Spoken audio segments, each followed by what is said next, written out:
नमस्कार मित्रों, मैं हूं डॉक्टर हरिनिवास। चैनल का नाम है संस्कृत साहित्य एवं संस्कृति। महाभारत की श्रेष्ठ कथाओं में आपका स्वागत है। हम जानते हैं वन पर्व चल रहा है, बहुत सारी कथाएं आपने सुनी हैं। लोमस ऋषि के साथ में पांडव और युधिष्ठिर, पांडव श्रेष्ठ युधिष्ठिर यात्रा पे आगे बढ़ रहे हैं। उत्तराखंड के प्रदेश आ गए हैं। लोमस ऋषि कहते हैं, उसीर बीजम मैनाकम गिरिम श्वेतम च भारत समतीतोसी कौन्तेय काल शैलम च पार्थिवा। हे युधिष्ठिर, आपने उसीर बीज, मैनाक, श्वेत और कालशैल इन सभी पर्वतों को पार कर लिया है। इसके बाद का जो प्रदेश है ये अत्यंत कठिन प्रदेश है। वर्णन करते हैं कि ऐसा गंगा शब्द विधा राजते भरतर्षभ स्थानम विरज संपुण्यम यत्राग्नि नित्यमिष्यते। भाई यहां गंगा जो है वो 7 प्रकार से दिखाई देती है।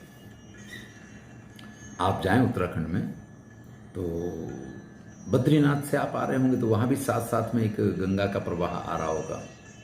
आप गोविंद घाटी पे पहुंचेंगे तो हेमकुंड साहब की तरफ से एक गंगा का प्रवाह आ रहा होगा। किसी का नाम मंदाकिनी है, किसी का नाम अलकनंदा है, किसी का नाम कुछ है, सबके अलग अलग नाम हैं। देवप्रयाग में आकर के ये 5-5 का संगम हो जाता है। 4-5 केदारनाथ की तरफ से आने वाली, बद्रीनाथ की तरफ से आने वाली और तरह तरह की सब तरफ से आने वाली। तो वहाँ पे एक देवप्रयाग जगह बनती है। प्रयाग यानी हम संगमों को ही कहते हैं। और फिर वहाँ से आगे चलने के बाद जब ऋषिकेश गंगा जी पहुँचती हैं तो वो गंगा का स्वरूप होता है। इसीलिए हरिद्वार का पुराना नाम गंगा द्वार है कि यही गंगा का जो वास्तविक अभी का जो स्वरूप है वो हमें ऋषिकेश और हरिद्वार से देखने को मिलता है। इससे पहले तो बहुत भागों में ये गंगा बटी हुई है। एक जो गंगोत्री से चलती है वो भी गंगा है, बद्रीनाथ से जो बह के आती है वो भी गंगा की धारा है, जो हम हेमकुंड से बहती हुई आती है वो भी गंगा की धारा है। और ये सारी धाराएं जब देवप्रयाग, रुद्रप्रयाग, कई प्रयागों पे इकट्ठी होती और हरिद्वार पहुंचती हैं तब ये गंगा का स्वरूप, या हम ये कहें कि उससे पहले जो ऋषिकेश का प्रदेश है वहाँ इस स्वरूप को प्राप्त करती हैं। तो उसी बात का वर्णन हो रहा है कि ऐसा गंगा शब्द विधा, या गंगा के 7 स्वरूप आपको राजते देखने को मिलते हैं, विराजमान है, विद्यमान है, शोभायमान होते हैं। यहां जो व्यक्ति पुण्य कर्म करता है, जो श्रेष्ठ कर्म करता है और अग्नि हमेशा यहां प्रज्वलित होती है, वही लोग इस यात्रा को पूर्ण कर सकते हैं। यहां तक की तो यात्रा हो गई। एतद वै मानुषेणाद्य न शक्यम द्रष्टुमर्वतम। ये जो अद्भुत प्रदेश है ना यहाँ का, ये मनुष्य लोगों के लिए इसका देखना संभव नहीं है। समाधिम कुरुता व्यग्रा तीर्थान नीतानि दृक्षते। बिल्कुल समाधिस्थ हो जाइए, एकाग्र मन कीजिए। जो मनुष्य की चंचलताएं हैं, मनुष्य की इंद्रियों की जो दुर्बलताएं हैं, उन सब को अगर आप दूर करेंगे, कभी जाके देखिए जब वहां पे गाड़ियां चलती हैं तो भी ऐसा प्रतीत होता है कि हमारी जान तो गई, क्योंकि एक तरफ बड़े बड़े पर्वत होते हैं जिनमें से पत्थर गिर रहे होते हैं और एक तरफ इतनी बड़ी खाई होती है कि अगर उधर गए तो चले गए और उधर से कुछ गिर गया तो चले गए। यानी यहां तो जीना जिंदगी जैसे हथेली पे होती है। तो जिनको भय लगता है, जो भय से व्याप्त रहते हैं, ऐसे मनुष्य लोग भी इस यात्रा को नहीं कर सकते हैं। और फिर शीतलता, ये वो इतनी सारी चीजें हैं कि अगर आप अपनी इंद्रियों पे विजय नहीं प्राप्त कर पाते, अपनी इंद्रियों को बस में नहीं रख पाते हैं, तो यहाँ की यात्राएं बड़ी कठिन हैं। अब आजकल तो बहुत सारे साधन हैं कि आप बस में बैठ के जाएं, आप इस प्रकार के अपने गर्म वस्त्र लेके जाएं, लेकिन पहले तो ये सब चीजें नहीं थी ना। तो एतद द्रक्ष्यसि देवानाम आक्रीडम चरणांकितम। ये पूरा आगे का जो प्रदेश है, आगे गंधमादन आने वाला है, आगे कैलाश पर्वत का प्रदेश आने वाला है। यानी वर्तमान में आप जो बद्रीनाथ है उससे और पहले तक के प्रदेश में जोशीमठ या यहाँ तक के प्रदेश में चमोली तक तो आप आराम से जा सकते हैं। ये हम अभी की बात कर रहे हैं, आजकल जो यहाँ ये नाम नहीं है, यहाँ तक तो आप थोड़ा आराम से जा सकते हैं। लेकिन उसके आगे की यात्रा, अब तो बद्रीनाथ तक बसें जाती इसलिए कोई दिक्कत नहीं, लेकिन केदारनाथ जाना हो जहाँ देखिए अभी ऐसी प्रलयंकारी घटना घटित हुई कि सब कुछ समाप्त हो गया, क्या कर सकते हैं आप। ये प्रदेश ही ऐसा है, ये भूमि ही ऐसी है कि यहाँ जब जब पाप बढ़ेंगे तब तक उस सब को व्यवस्थित करने के लिए प्रकृति अपने आप जो उसको योग्य लगेगा उस प्रकार का पूरा प्रदेश को बना देगी। आपने केदारनाथ तक जितनी बड़ी बड़ी चीज़ें खड़ी की थी, जो वहाँ पे सारी चीज़ें ऐसे होटल बना लिए जहाँ लोग रुक सकते हैं, अपने विषयों का उपभोग कर सकते हैं, उनको अगर गर्मी लग रही तो ब्रांडी भी पी सकते हैं, और गर्मी लग रही तो और प्रकार के कार्य भी कर सकते हैं, सब साफ कर दिया प्रकृति ने। उन्होंने कहा कि इस प्रदेश में आकर के आप इस प्रकार के दुष्कर्म नहीं कर सकते, इनके लिए वर्जित क्षेत्र है। आप जब जब इस प्रकार की चीजें इकट्ठी करेंगे, मुझे तो ऐसा लगता है, क्योंकि कहते हैं एतद द्रक्ष्यसि देवानाम आक्रीडम चरणांकितम, यहां आपको देवताओं के चरणों के अंकित यानी निशान स्पष्ट दिखाई देंगे, और यहां तो देवता लोग क्रीड़ा किया करते हैं। ये अत्यंत पवित्र प्रदेश है, यहां कुछ भी गलत नहीं किया जा सकता है। श्वेतम गिरिम प्रवेक्ष्यामो मंदरम चैव पर्वतम, इसके बाद श्वेत गिरी है और मंदर पर्वत है, जहाँ कुबेर के सैनिक और वो सब लोग यहाँ निवास किया करते हैं। कुबेर के सैनिकों का वर्णन किया कि 88 सहस्राणी, 88 यानी 88,000 गंधर्व जो शीघ्रगामी हैं वो यहाँ निवास करते हैं, और किम पुरुष उससे 4 गुने यहाँ पे रहते हैं। और ये सब इतने शक्तिशाली हैं कि ये चाहें तो ये अपनी शक्ति से इंद्र को भी परास्त करने की ताकत रखते हैं, इतने ये तेजस्वी हैं, पराक्रमी हैं। तो इनके द्वारा ये पूरा प्रदेश रक्षित है। इसके बाद कैलाश पर्वत का प्रदेश आता है, जो 6 योजन समुच्चितम, जो 6 योजन ऊंचा है। 6 योजन का अर्थ होता है 24 किलोमीटर।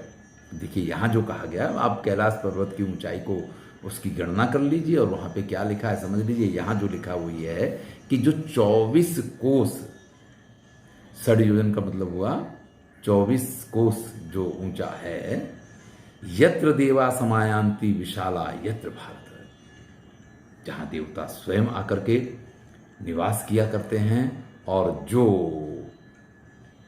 जिसके प्रारंभिक भाग में विशाला यानी बद्रिकाश्रम बना हुआ है। तो कैलाश पर्वत का प्रारंभ बद्रिकाश्रम से शुरू हो जाता है और कैलाश पर्वत तक ये पूरा भाग जाता है। इसको श्वेत पर्वत भी कहा है, इसको गंधमादन पर्वत भी इसके आगे का हिस्सा है, और कैलाश पर्वत ये सभी हैं। तान विगाहस्व पार्थाद्य तपसा च दमेन च, आप इन सभी जगहों पे जा सकते हैं, लेकिन उसका एक ही साधन है, तपसा च दमेन च, तपस्या के द्वारा, और दम यानी अपनी इंद्रियों पे अगर आप बस रखेंगे तो। क्योंकि यहाँ पे बड़े ही, जैसा कि वर्णन किया, वो सब तो पाए जाते हैं, लेकिन स्थितियां इस प्रकार की होती हैं। मैं आपका मार्गदर्शक बनूंगा और भीम आपकी रक्षा करेंगे। रक्षमाणो मया राजन भीमसेन बलेन च, भीमसेन के बल से रक्षित होकर के और मेरे मार्गदर्शन में और तपस्या करके इंद्रियों को वश में रख करके यहाँ जाया जा सकता है। फिर आशीर्वाद देते हैं, शुभकामनाएं करते हैं, मंगल कामनाएं करते हैं। स्वस्तिते वरुणो राजा, महाराज वरुण आपका कल्याण करें। यमश्च समतिंजय, यमराज आपका कल्याण करें। गंगा चा यमुना चैव पर्वतश्च दधातुते, गंगा यमुना और सभी पर्वत आपको इस प्रकार की शक्ति प्रदान करें कि आपकी यात्रा पूर्ण हो। इसके बाद माँ गंगा से प्रार्थना करते हैं, पर्वतों से प्रार्थना करते हैं लोमस ऋषि कि गोपायनम तुम सुभगे गिरिभ्या सर्वाज मीढ़ो पिचितम नरेंद्र, आज मीढ़वंशी इन महाराज की आप रक्षा कीजिए। जब लोमस ऋषि को इस प्रकार से सबसे प्रार्थना करते और इस प्रकार की बात करते देखा तो युधिष्ठिर तो जैसे कि हिल गए पूरे। फिर वो कहते हैं कि अपूर्वोयम संभ्रमो लोमसस्य कृष्णाम चा सर्वे रक्षत मां प्रमादम, लोमस ऋषि के द्वारा इस प्रकार का प्रदेश का वर्णन, और उसके बाद लोमस ऋषि जिस प्रकार से सभी देवी देवताओं से प्रार्थना कर रहे हैं कि आप इन युधिष्ठिर की रक्षा कीजिए, इनको शक्ति प्रदान कीजिए कि अपनी यात्रा पूर्ण कर पाएं। युधिष्ठिर ये सब देख करके बड़ा कांप जाते हैं, बड़ा हिल जाते हैं। बहुत जिनको कहें कि आत्मविश्वासी नहीं है, युधिष्ठिर के चरित्र में हमें वो चीज़ें नहीं दिखाई देती हैं जो अर्जुन के या भीम के चरित्र में दिखाई देती हैं। बड़े आत्मविश्वासी नहीं हैं, हाँ धर्मिष्ठ है, लेकिन धर्म से जो शक्तियाँ मिलनी चाहिए उस प्रकार का इनके स्वभाव में वो चीज़ें मुझे देखने को नहीं मिलती हैं। मुझे कुछ उसका अभाव नजर आता है। यहाँ तुरंत जैसे हिल गए हों, और क्या कहते हैं, अपूर्वोयम संभ्रमो लोमसस्य। भाई लोमस ऋषि के द्वारा जिस प्रकार से ये सारी बातें की जा रही हैं, अपूर्व संभ्रम है, इससे पहले कभी ऐसा देखा नहीं है। कृष्णाम चा सर्वे रक्षत मा प्रमादम, आप सब लोग मिलके द्रौपदी की रक्षा करना। देशो ही अयम दुर्गतमो मतोष्य, जिस प्रकार से ये बातें हो रही हैं उससे ये प्रतीत होता है कि ये जो प्रदेश है बड़ा ही दुर्गम है, बड़ा ही कठोर है, बड़ा ही निर्मम है, इस प्रकार का है। तस्मात् परम शौच मिहाचरस्व, इसलिए यहाँ बड़ा ही पवित्र होकर के और पवित्रता के साथ, शुद्धता के साथ हमें आचार विचार करना, व्यवहार करना है। वैशंपायन कहते हैं, इसके बाद युधिष्ठिर ने भीम से ये कहा कि देखो अर्जुन यहाँ पे नहीं है, इस समय द्रौपदी की सभी प्रकार की जवाबदारी हे भीमसेन तुम्हारी है। शून्य अर्जुने असन्निहिते कृष्णाम यत्तः पालय भीमसेन, अर्जुन यहाँ उपस्थित नहीं है, इसलिए हे भीमसेन इसकी सारी रक्षा करने की जवाबदारी आपकी है। इसके बाद जब बड़ा विचार करते हैं तो युधिष्ठिर को ऐसा लगता है कि ऐसा भी तो किया जा सकता है कि इन सबको आगे ना लेके चला जाए। अंतर्हितानि भूतानि बलवंती महांति च अग्निना तपसा चैव शक्यम गंतुम वृकोदरे। हे वृकोदर, इस पूरे प्रदेश में जाना बड़ा ही कठिन है। यहाँ राक्षस और बहुत तरीके की विपत्तियां छुपी रहती हैं। ऐसे में ये भी तो हो सकता है, और फिर वो जो बात कहते हैं ये बड़ी ही विचारणीय है। हे भीम, बुद्ध्या प्रपश्य कौन्तेय कथम कृष्णागमस्ति। इस कठिन मार्ग पे यहाँ तरह तरह की जहाँ विपत्तियां हैं, यहाँ कृष्णा कैसे जा पाएगी? द्रौपदी इस पूरे प्रदेश में कैसे जा पाएगी? अथवा सहदेवेन धौम्येन चा समम विभो सूतहि पौरो गवैश्चैव सर्वेश्च परिचारिके। अब आप याद कीजिए कि जब युधिष्ठिर निकले तो बहुत सारे लोग इस तीर्थ यात्रा में इनके साथ हो गए हैं कि भाई आप लोगों की रक्षा में, आप लोगों के सानिध्य में हम भी तीर्थ यात्रा करके आ जाएंगे। तो कहते ये जितने लोग हैं, रथ है और जितने सारे लोग हैं, सहदेव हैं और द्रौपदी है, इन सब को लेकर के आप यहीं रुक जाओ। भीम से कहते हैं आप इन सब की यहाँ गंगा द्वार पे जाकर के आप इनके साथ रहो और हमारे वापस आने की प्रतीक्षा करो। अब ये तो बड़ी विचित्र आज्ञा दे दी और कह दिया त्रयो वयम गमिष्यामो लघ्वाहारो हितव्रता अहम नकुलस्यैव लोमसस्य महातपा। लोमस ऋषि, नकुल और मैं, हम तीन लोग थोड़ा कुछ खाएंगे और बड़ा इंद्रियों पे संयम रखते हुए हम लोग इस यात्रा को करके आते हैं। तुम सब लोग यहाँ ममागमनमांक्षण गंगा द्वारे समाहिता, गंगा द्वार पे यानी हरिद्वार पे रहते हुए हमारे आने की प्रतीक्षा करो, यहाँ तुम लोग रुको। भीम को ये बात बड़ी बुरी लगी कि भाई ये तो कैसे हो सकता है। ये कहा जाता कि वहीं गंधमादन पर्वत जहाँ है, जहाँ की आप यात्रा करने जा रहे हैं, वहाँ अर्जुन मिलेंगे, अर्जुन वहीं तपस्या करने के लिए गए हुए हैं, तो वहाँ हम लोग भी तो चलें। जितनी आपको अर्जुन से मिलने की उत्सुकता है उतनी मुझे भी है। मुझसे ज्यादा स्वाभाविक है कि द्रौपदी को उत्सुकता है। और आप ये कह रहे हैं कि हम लोग यहाँ रुक जाएं, और फिर जब आपने खुद ही ये बात कह दी कि यहाँ सब जगह राक्षस हैं, सभी प्रकार की विपत्तियां हैं, तो उन विपत्तियों में हम आपको अकेला चला जाने देंगे? भीम ये कह रहे हैं कि उन विपत्तियों के स्थान पे हम आपको अकेला चला जाने देंगे? आप ऐसा कैसे सोच सकते हैं? और द्रौपदी के बारे में आप कैसे ऐसा सोच सकते हैं?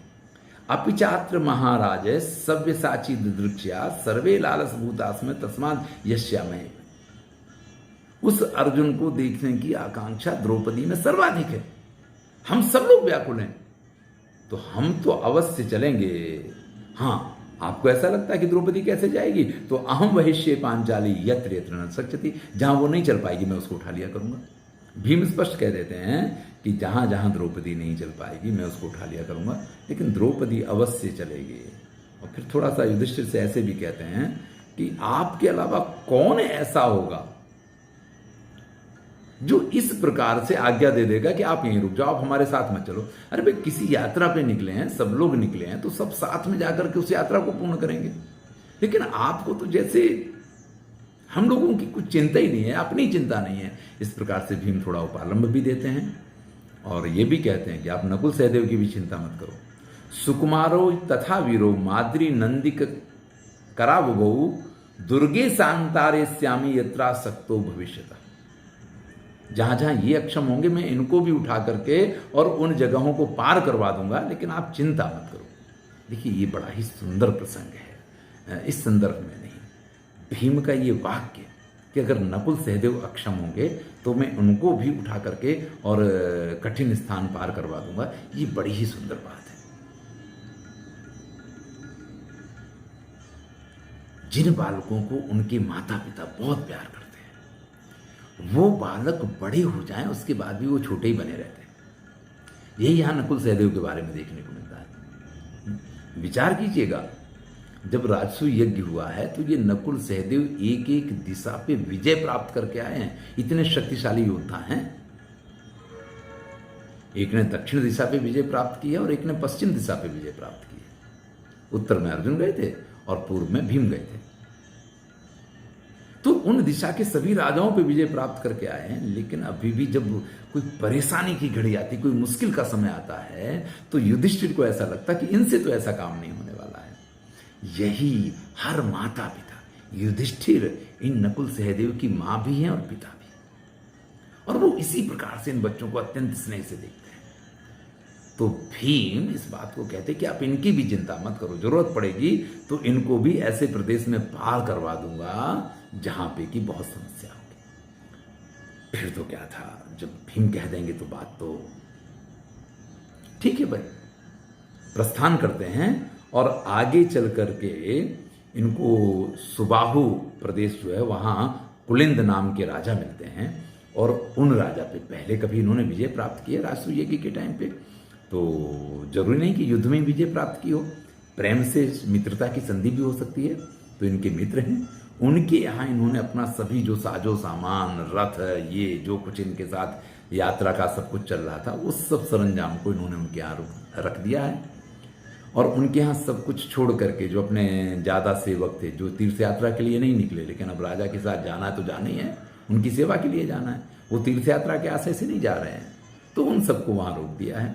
द्रौपदी के भी जो भी कुछ चीज़ें थी उन सब चीज़ों को भी वहाँ रख दिया गया है। उन्होंने बड़ी इनकी सेवा शुश्रूषा की है, पूजा की है। और उसके बाद राज्ञः कुलिंदाधिपते परिराय महारथा पदभीरेव महावीर्या ययुः कौरवनंदना। इन लोगों ने वहां से आगे पैदल यात्रा शुरू की है। अभी तक की यात्रा में रथ वगैरह इनके साथ थे। उल्लेख आया था कि 16 रथ लेके ये निकले हैं जब ये इंद्रप्रस्थ से निकले हैं, इसका उल्लेख पाया जाता है। तो 16 रथ थे इनके पास। तो आज जो है यहाँ से इन्होंने पैदल यात्रा शुरू की है। और जैसे ही ये आगे बढ़े हैं, इनकी ऐसी अपेक्षा थी कि तुरंत अर्जुन इन्हें मिल जाने चाहिए, लेकिन ये आगे बढ़ते चले जाते हैं, बढ़ते चले जाते हैं। अर्जुन का कहीं नामो निशान नहीं मिलता है। अर्जुन को लेकर के बड़े व्याकुल हैं सब लोग, अर्जुन को देखना चाहते हैं, अर्जुन की चिंता होती है सबको। आगे की कथा अगले वीडियो में देखेंगे। मैं हूं डॉक्टर हरिनिवास और चैनल का नाम है संस्कृत साहित्य एवं संस्कृति। महाभारत की श्रेष्ठ कथाएं चल रही हैं, आनंद लीजिए, मित्रों के साथ शेयर